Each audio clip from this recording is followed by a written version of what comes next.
अब बात करेंगे स्टूडेंट cos x की। cos x का डोमेन क्या होता है? r ऑल रियल नंबर और रेंज -1 to 1। ग्राफ के अकॉर्डिंग बात करते हैं +1 और -1, इसकी क्या होगी? रेंज होगी। ओके स्टूडेंट्स, cos 0 की वैल्यू क्या होती है? cos 0 की वैल्यू होती है 1, तो इसका मतलब ये 1 से चलेगा 1, और cos 90 की वैल्यू 0, तो इट मींस ये ऐसे आएगा 90 पे क्या हो जाएगा? 0 हो गया। Okay, cos pi it means cos 180 पे क्या होगा? अब cos 180 की वैल्यू हो जाएगी स्टूडेंट्स -1। कितनी हो जाएगी? -1। ये ऐसे जाएगा और ये -1 आएगा, ये क्या हो जाएगी? ये वैल्यू आ गई इसकी -1, ये वाली -1 आ गई, और 3π/2 पे क्या हो जाएगा? फिर 0 हो जाएगा। 3π/2 पे कितनी वैल्यू हो जाएगी? cos 0 हो जाएगा। cos 3π/2 की वैल्यू क्या होती है? 0। ओके स्टूडेंट्स, 2π cos 2π पे क्या आएगा? cos 2π की वैल्यू फिर +1 आ जाएगा, फिर +1 को अटेन करेगा, और 2π के आफ्टर देन 5π/2, और 5π/2 क्या आ जाएगा? फिर 0 आएगा। क्लियर है? और फिर 5π/2 के बाद में क्या आएगा? 3π, और 3π पे क्या आएगा? -1। तो ये जो वैल्यू रही होंगी वो -1, ये भी -1 रहेगी यहाँ पे, और ये क्या होगी? मैक्सिमम यहाँ पे -1 हो जाएगी, मिनिमम सॉरी। इसकी वैल्यू ये क्या होगी? +1 होगी, ये भी तो +1 होगी, +1 होगी। तो स्टूडेंट cos 60 की वैल्यू क्या होती है? cos 60 की वैल्यू होती है, आप बोलोगे सर cos 60 की वैल्यू होती है 1/2। क्या होती है? 1/2। अब cos 60 की वैल्यू 1/2 होती है। cos 60 it means π/3। तो 60 आपका कोई एक ऐसा नंबर जो -1 और 1 के बीच में 1/2 क्या होती है? cos 60 की वैल्यू 1/2 इट मींस 0.5 होती है ना, तो 0.5 आपका यहाँ रहेगा। क्लियर है? तो आपको मैंने बोला था ना, सिर्फ x की एक वैल्यू के लिए y की भी एक वैल्यू होगी। x की एक वैल्यू के लिए y की एक वैल्यू होगी। हो सकता है x की 2 वैल्यूज के लिए y की एक वैल्यू हो जाए, x की 2 वैल्यूज के लिए y की कितनी वैल्यू हो जाए? 1। लेकिन ऐसा नहीं हो सकता कि y की 2 वैल्यूज के लिए x की एक वैल्यू हो जाए। ऐसा ये फंक्शन नहीं होगा, ये फंक्शन नहीं होगा। ये फंक्शन है लेकिन ये फंक्शन नहीं होगा। क्लियर है? तो स्टूडेंट 0.5 इट मींस 1/2, और 1/2 रहेगा यहाँ पे। x की एक वैल्यू के लिए आपको तो एक तो ये वैल्यू देगा, ठीक है, और एक दूसरी वैल्यू आपको ये वाली देगा, थर्ड ये वाली वैल्यू देगा। इसका मतलब क्या? ये 1/1 नहीं है। क्या नहीं है? Not 1/1, not 1/1। जब 1/1 नहीं है तो फिर ऑन टू की तो हम बात ही नहीं करेंगे। अब इस फंक्शन को हमें 1/1 बनाना है। क्या बनाना है? 1/1 बनाना है। इट मींस इस फंक्शन को 1/1 बनाने के लिए आपको क्या करना होगा? एक ऐसा इंटरवल लेना होगा जो x की एक वैल्यू के लिए सिर्फ और सिर्फ एक ही वैल्यू दे। तो देखो ऐसा करो, इस वाले इंटरवल को ले लेते हैं, इस वाले इंटरवल को, इस वाले इंटरवल की बात करेंगे। इस इंटरवल में अगर आप कोई भी एक वैल्यू पुट कर देना, वो आपको दूसरी वैल्यू एक ही वैल्यू मिलेगी। किसी एक वैल्यू के लिए एक ही वैल्यू मिलेगा, y की एक वैल्यू के लिए x की एक ही वैल्यू मिलेगी। जैसे सपोज करो ये रखा मैंने 1 से थोड़ा लेस रखा, ये वाला पॉइंट रखा 1.8 रखा, 1.8 समथिंग यहाँ होगा, तो इसकी y की वैल्यू के लिए ये x की एक वैल्यू मिलेगी। इस वाले इंटरवल की बात कर रहा हूँ, इस वाले इंटरवल की। तो इस वाले इंटरवल में आपको सिर्फ एक वैल्यू मिलेगी। आप इस वाली वैल्यू को 1/2 को रख कर देखो तो आपको सिर्फ ये वाली वैल्यू मिलेगी, क्योंकि मैं इस वाले इंटरवल की बात कर रहा हूँ। समझ में आ रहा है? तो इस इंटरवल में एक तो मैं बात कर रहा था ये 0 और ये क्या है π/2, सॉरी पाई, नॉट π/2, ये क्या है पाई, 0 और पाई के बीच में है, 0 और पाई। इस इंटरवल में ये क्या होगा 1 भी होगा और ऑन टू भी होगा, एक के लिए सिर्फ एक वैल्यू मिलेगी। ओके स्टूडेंट्स, और इस पाई से 2 पाई के बीच में एक और ये इंटरवल बनेगा। लेकिन हम किसकी बात करेंगे, प्रिंसिपल ब्रांच वैल्यू की। किसकी बात करेंगे, प्रिंसिपल ब्रांच वैल्यू। और इसकी प्रिंसिपल ब्रांच वैल्यू कौन सी हो जाएगी, 0 to pi, 0 to pi. Student आप इसमें पाई भी इंक्लूड कर रहे हो, क्यों, क्योंकि पाई में मैक्सिमम इसकी पाई की वैल्यू कितनी हो जाएगी -1, और यहाँ पर कितनी हो रही है 0 की वैल्यू, इट मींस आप इंक्लूड कर रहे हो, तो कौन सा इंटरवल आएगा, क्लोज इंटरवल। अब मैं आपसे ये कह सकता हूं कि cos x के लिए डोमेन R था, कोई भी रियल नंबर, cos x के लिए कोई भी रियल नंबर डोमेन था, और रेंज -1 to 1 थी। इसका मतलब ये था कि cos x आप कोई भी रियल नंबर पुट कर दो x की जगह, आपको -1 और 1 के बीच में ही वैल्यू मिलेगी। लेकिन अब मैंने क्या रखा कि एक मैंने ये इंटरवल ना लेते हुए पूरा ग्राफ की बात करूंगा, तो मैं इस वाले वैल्यू पर जैसे 1/2 पुट कर रहा था, जैसे 1/2, तो ये भी वैल्यू मिल रही थी, ये भी वैल्यू मिल रही थी, ये 1 नहीं था, फिर क्या था, ये मैनी 1 था।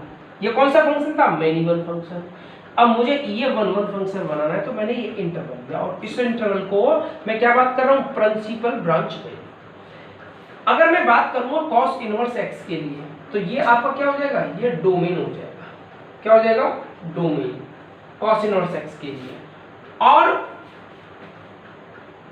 cos इनवर्स x, तो ये तो क्या आ गया, डोमेन। अब रेंज की बात करेंगे, अब रेंज क्या आएगा, रेंज स्टूडेंट रेंज रहेगा, ऑल रियल नंबर नहीं रहेगा, 0 to पाई, 0 to पाई।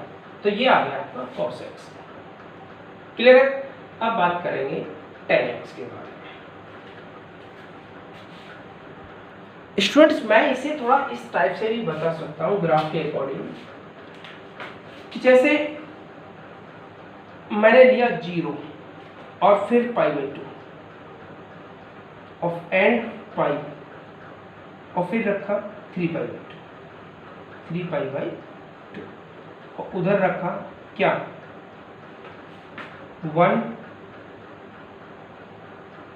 0 -1 और 3π/2।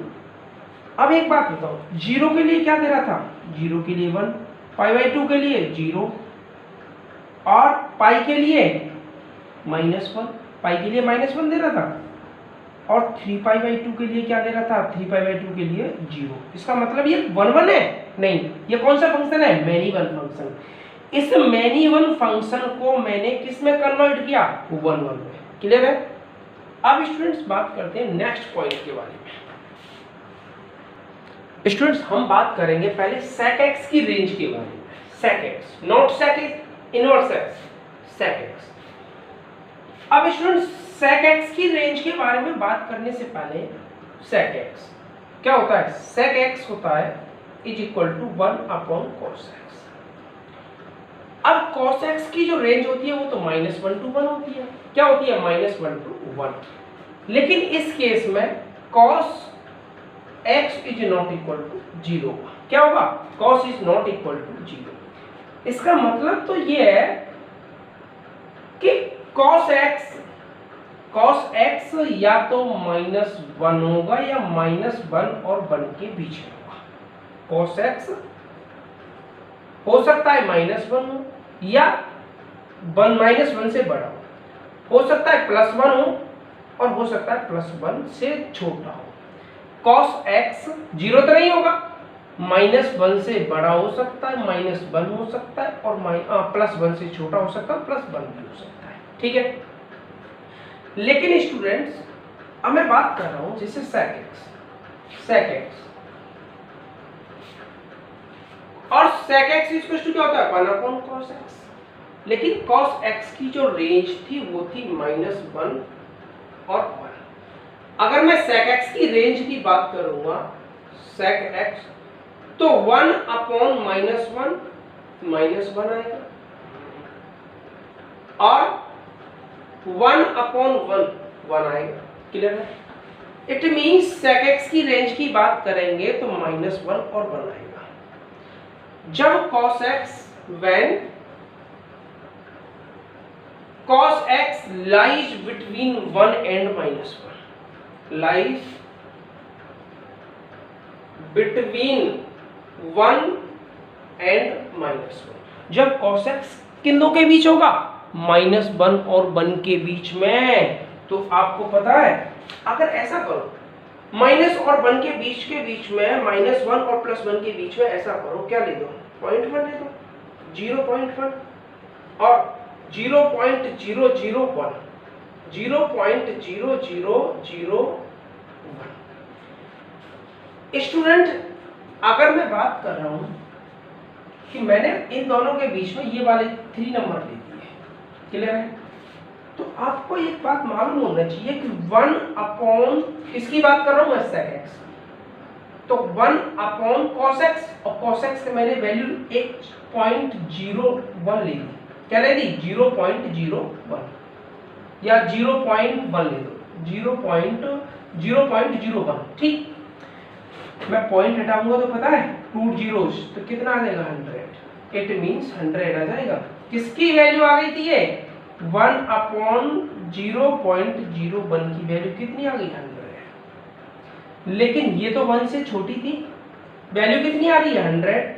अगर मैं बात करता हूं 1 अपॉन 0.0001 और पॉइंट हटाऊंगा तो कितना आ जाएगा 1000 आ जाएगा, कितना आ जाएगा 1000। इसका मतलब स्टूडेंट्स मैं एक बात ये कह सकता हूं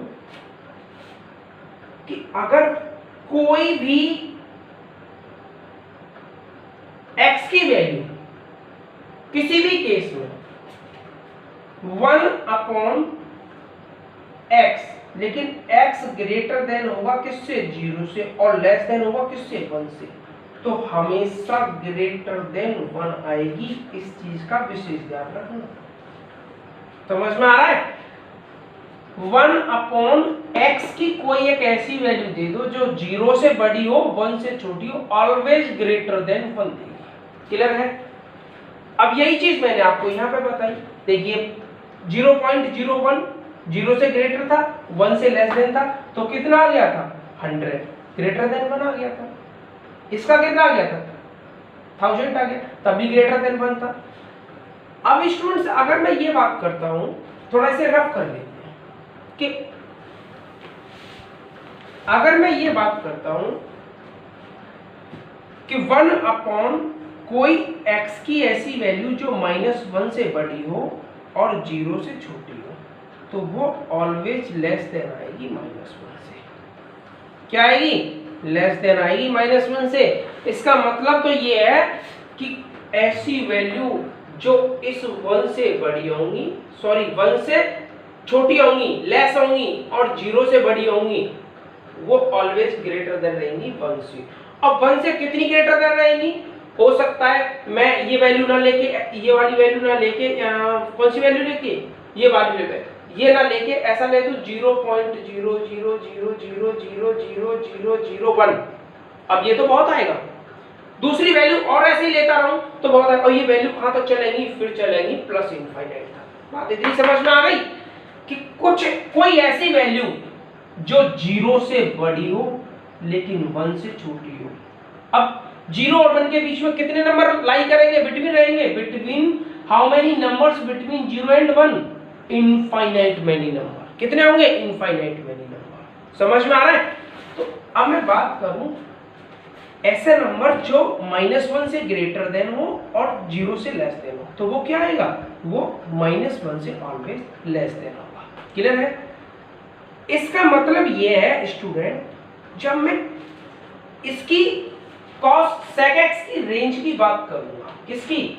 sec x की रेंज की बात करूंगा, तो ये वाला स्टूडेंट्स ये कॉन्सेप्ट बहुत अच्छा है, ये वाला कॉन्सेप्ट बहुत अच्छा है। अब जैसे मैं इस वाले पे एक एग्जांपल ले लेता हूँ। फॉर एग्जांपल x की वैल्यू ऐसा करती है -0.00001 ले लेता हूँ, तो क्या देगा -0.0, इसका मतलब 1/0.000 कितनी 0 401। क्लियर है?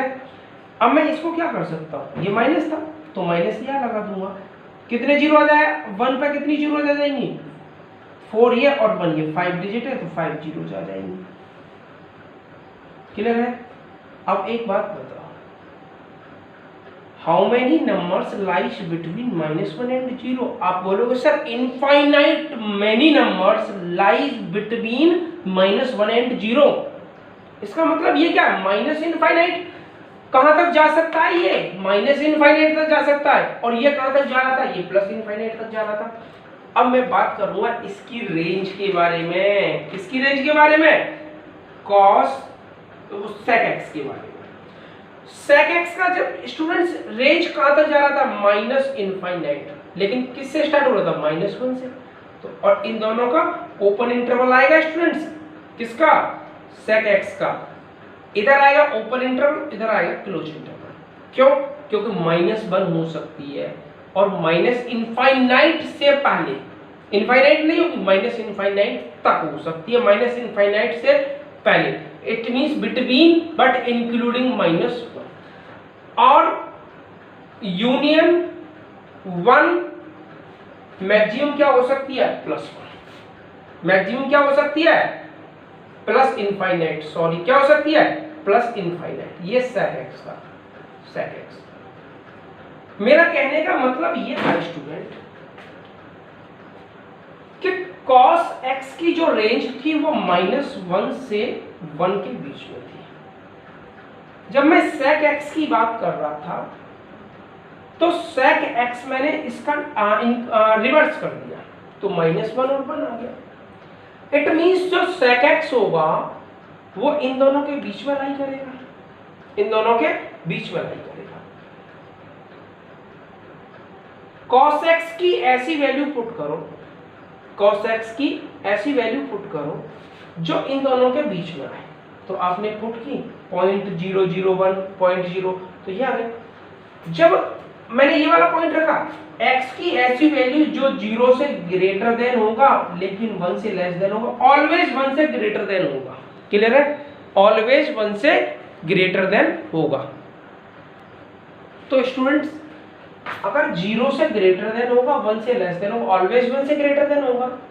अब कितना होगा, अब बात करें students how many numbers lies between 0 and 1। आप बोलोगे सर इनफाइनाइट, तो इसका मतलब वो इनफाइनाइट, वो बड़ा होगा, ये वाला नंबर क्या होगा, बड़ा होगा, किससे, 1 से। तो कहां तक जाएगा, प्लस के इनफाइनाइट। क्लियर है? लेकिन मैं इसकी बात कर रहा था कि -1 से ग्रेटर होगा और 0 से लेस होगा, तो वो नंबर ऑलवेज हमेशा लेस देन होगा, किससे, -1 से। और कितना लेस देन हो सकता है, माइनस इनफाइनाइट। अब इसी से अकॉर्डिंग हम किसकी बात करेंगे, range of the sec x। Students range of the sec x it means -infinite to -1।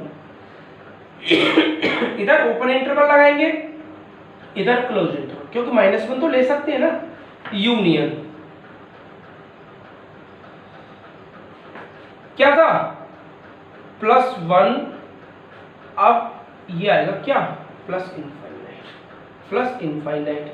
लेकिन इसमें 1 भी ले सकते हैं और इनफाइनाइट नहीं लेंगे, इनफाइनाइट नहीं लेंगे। अरे स्टूडेंट इनफाइनाइट नहीं लेंगे तो क्या करेंगे, ओपन इंटरवल लगा देंगे। बात समझ में आ रही है? तो अब बात करेंगे 10x के बारे में।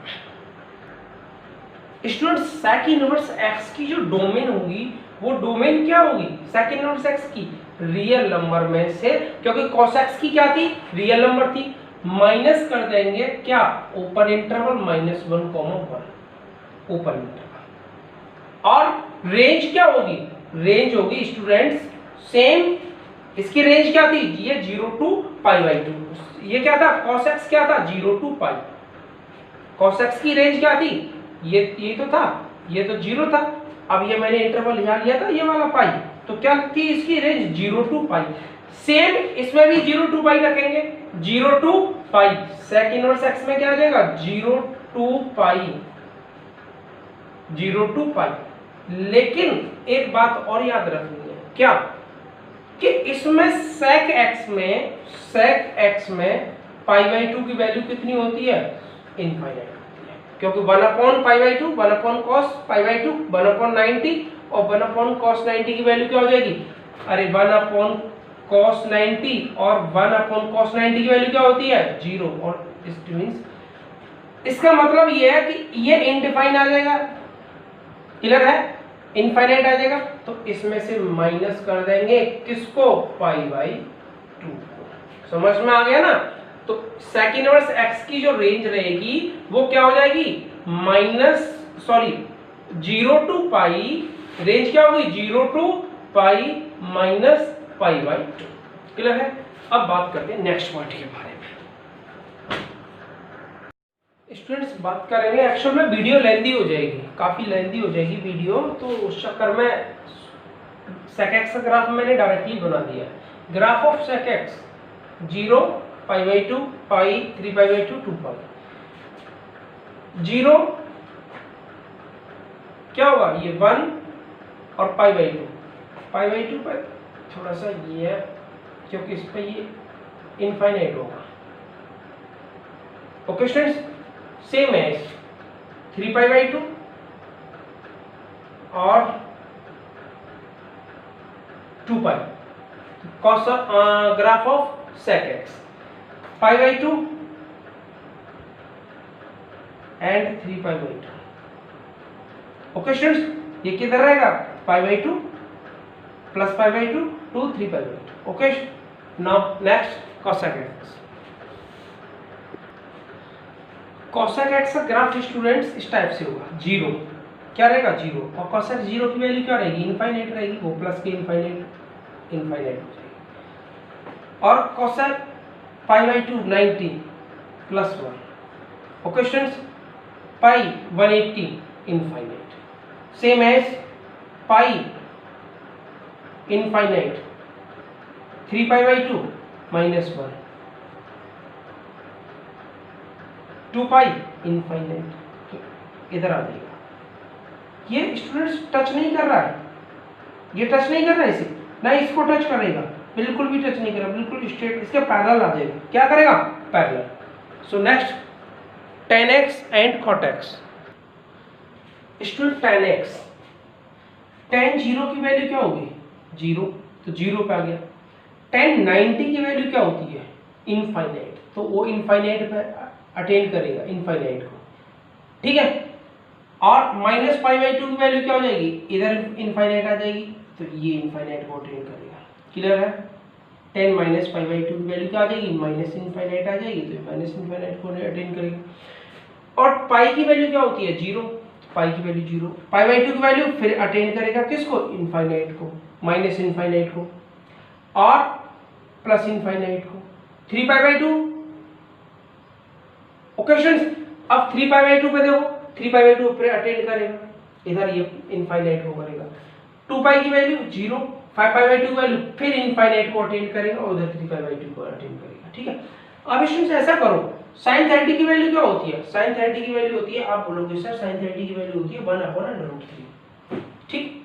sin 30 की value 1/√3, 1/√3, it means 1/1 point something, तो लेस देन 1 क्या आएगा, लेस देन 1 का मतलब ये सपोज करो यहाँ पर 1 है, तो लेस देन 1 होने का मतलब यहाँ हो सकता है, तो ये वाला पॉइंट रहेगा। तो जैसे ही ये आएगा, जैसे आप इधर वैल्यू इंक्रीज करोगे तो वो तुरंत किसको अटेंड करेगा, इनफाइनाइट को, 90 के नियरेस्ट आओगे इनफाइनाइट की तरफ जाएगा।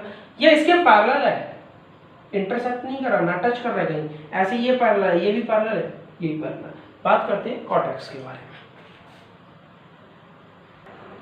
स्टूडेंट ये cot x का ग्राफ है, ये क्या होगा, इधर इनफाइनाइट होगा और ये क्या होगा, माइनस के इनफाइनाइट होगा इधर, क्योंकि यहाँ पे cot 0 की वैल्यू है ना वो प्लस इनफाइनाइट होगी। cot 0 की वैल्यू क्या होगी, cot 0 इनफाइनाइट. ओके स्टूडेंट्स, और cot pi by 2, cot pi by 2, cot pi by 2 is equal to 0, और cot 3 pi by 2, 3 pi by 2 वो भी 0 है. तो पाई ये कहाँ पर अटेंड करेगा, फिर ये करेगा किस पे, infinite. Same as plus infinite, 0 infinite, infinite. Clear है. तो ये cot x का था. अब स्टूडेंट्स बात करते हैं जो आपके ट्रिग्नोमेट्रिक रेशियो थे, trigonometric ratio, trigonometric ratio sin x, cos x, tan x, cot x, sec x और cos x, इनकी डोमेन और रेंज के बारे में बात करते हैं. ओके स्टूडेंट्स, फिर इनके इनवर्स के डोमेन और रेंज के बारे में बात करेंगे. स्टूडेंट sin x, इसकी डोमेन है रियल नंबर r, रेंज है -1 to 1. cos x real number r, -1 to 1 range. tan x real number -n 2n plus 1 into pi by 2. It means real number में से 2n plus 1 into pi by 2, इसका मतलब वो number minus कर देने हैं जो 10x को इनफाइनाइट बना रहे थे. क्या बना रहे थे, इनफाइनाइट. जैसे n की वैल्यू अगर मैं 0 पुट करता हूँ, n की वैल्यू 0 पुट करता हूँ तो क्या हो जाएगा, r माइनस ये 0 हो जाएगा पाई बाई 2. तो देखो 10x पाई बाई 2 पर हमारा क्या बन रहा था, इनफाइनाइट बन रहा था. 10x पाई बाई 2 पे क्या बन रहा था, इनफाइनाइट बन रहा था. और मैं n की जगह 1 लगा देता हूँ, तो n की जगह फिर 1 लगा दूंगा तो क्या आ जाएगा, real number -2 plus 1 3 pi by 2. अब 3 पाई बाई 2 पे भी हमारा 10 क्या बन रहा था, इनफाइनाइट बन रहा था. चेक कर लेना, 10 3 पाई बाई 2 पर क्या बन रहा था, इनफाइनाइट बन रहा था. इसलिए इसको क्या कर दिया, माइनस कर दिया. क्लियर है. Same as cot x, r minus n pi, r minus n pi. जैसे इसका डोमेन है r minus n pi, n की वैल्यू आप 0 लगा दो तो r माइनस 0. अब स्टूडेंट्स cot 0 भी हमारा क्या बन रहा था, इनफाइनाइट बन रहा था.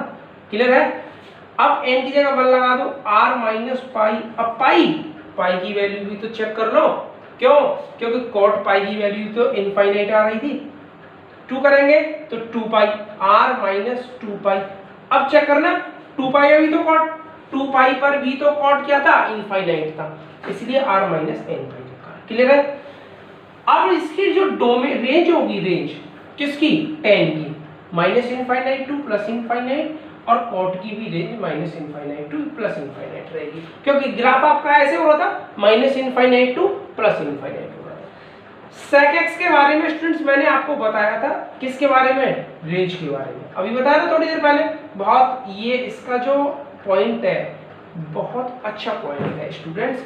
मैंने आपसे बोला था इसका जो कॉन्सेप्ट है बहुत अच्छा कॉन्सेप्ट है. किसका, sec x का और cos x का. बहुत अच्छा कॉन्सेप्ट है स्टूडेंट्स. अब बात कर रहे हैं cos x sec x का रेंज, डोमेन और रेंज के बारे में. तो रेंज क्या था, minus infinite to plus minus infinite to -1 union plus 1 to plus infinite. ऐसे सेम cos x का था, minus infinite to -1 close interval union 1 to infinite. Okay students, अब बात करते हैं इसके इनवर्स ट्रिग्नोमेट्रिक फंक्शन के बारे में. मुद्दा तो ये था कि इसको इनवर्स ट्रिग्नोमेट्रिक फंक्शन कैसे पढ़ेंगे. और इनवर्स ट्रिग्नोमेट्रिक फंक्शन के लिए आपको फंक्शन कोई भी जो आप लोगे, sin x लोगे, cos x लोगे, वो क्या होगा, इन्वर्टेबल रहा होगा. और इन्वर्टेबल होने का मतलब समझते हो, 1 1 होना चाहिए और ऑन 2 होना चाहिए. इट मींस बाइजेक्टिव होना चाहिए.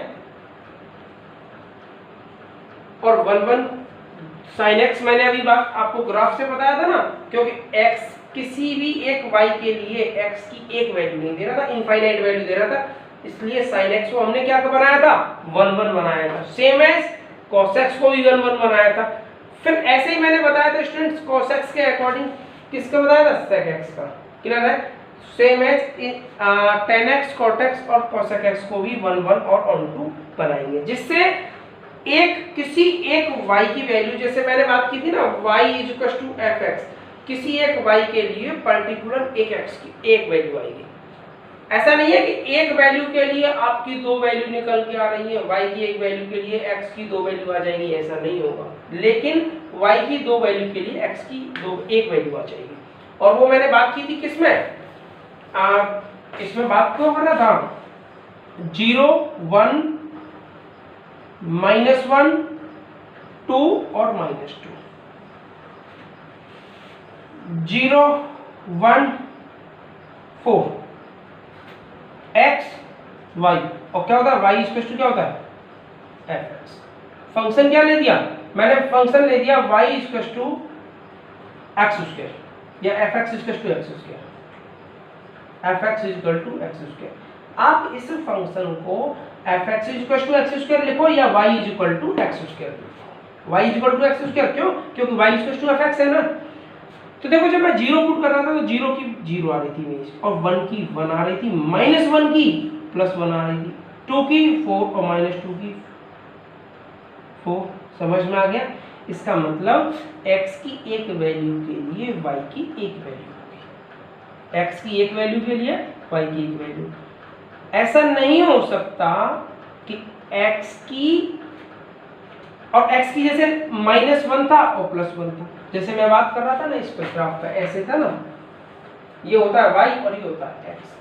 मैंने क्या बात बोली थी आपसे कि प्रत्येक y की वैल्यू के लिए, y की एक वैल्यू के लिए अगर x की एक वैल्यू निकल के आ रही है तो वो 1 1 होगा। क्या होगा? 1 1, ठीक, ऑन टू होगा, ऑन टू होगा, 1 1 ऑन टू होगा।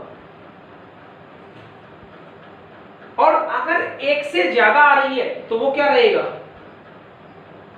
क्या रहेगा फिर मैनी वन होगा। तो देखो स्टूडेंट्स, -1 और 1 के लिए कितनी है, एक है, तो ये मैनी वन फंक्शन हो गया।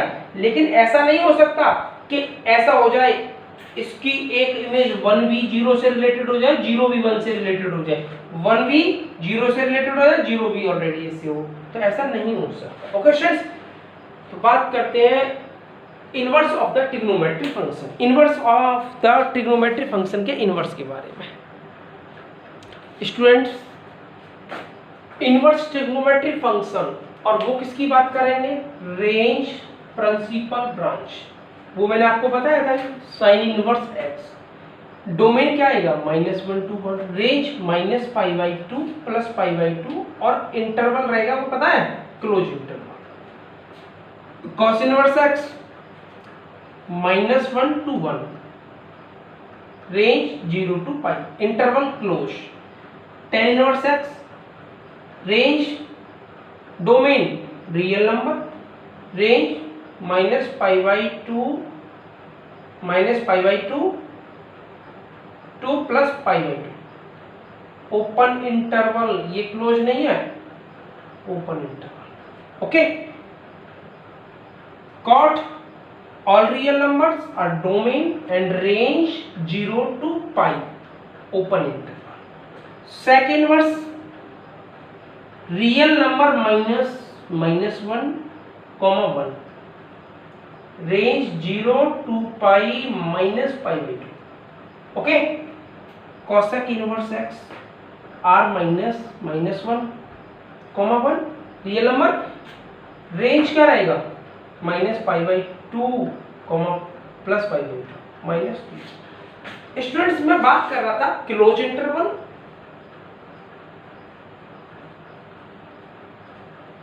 और ओपन इंटरवल।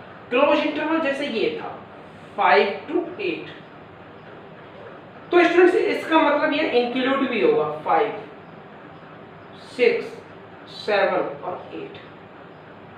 मैं बात करता हूं 9 to 13, इस केस में पता क्या आएगा, 9 भी आएगा, 10 भी आएगा, 11 भी आएगा, 12 भी आएगा और 13 भी आएगा। अगर मैं सेम एज ओपन इंटरवल करता हूं 5, 8, इसमें बिटवीन की बात करता है, ओपन इंटरवल में बिटवीन की बात करता है, क्या आएगा, 6 आएगा, 7 आएगा, ना तो 5 आएगा और ना ही 8 आएगा। अगर मैं बात करता हूँ 9,13 तो पता क्या आएगा, 10 आएगा, 11 आएगा और 12 आएगा, ना तो 9 आएगा और ना 13 आएगा। ओके स्टूडेंट्स, ये आपका डोमेन और रेंज था, trigonometric function, inverse trigonometric function. तो स्टूडेंट्स अब नेक्स्ट वीडियो में अब किसकी बात करेंगे, एक्सरसाइज की। स्टूडेंट्स एक बात और मैं आपको बता रहा था, जैसे साइन इनवर्स, साइन एक्स किसके इक्वल होगा, एक्स के, but x belongs to -π/2 plus π/2। अगर ऐसा पॉसिबल है तभी ये होगा, अदरवाइज ऐसा नहीं होगा। क्लियर है। अब जैसे cos inverse cos x is equal to x, cos inverse cos x is equal to x कब होगा, जब होगा x बिलोंग्स टू -π/2 प्लस π/2। बात समझ में आ रही है। अगर ऐसा पॉसिबल है तभी ऐसा होगा, अदरवाइज नहीं होगा। तो नेक्स्ट वीडियो में बात करेंगे एक्सरसाइज 2.1 के बारे में। Okay, thank you students.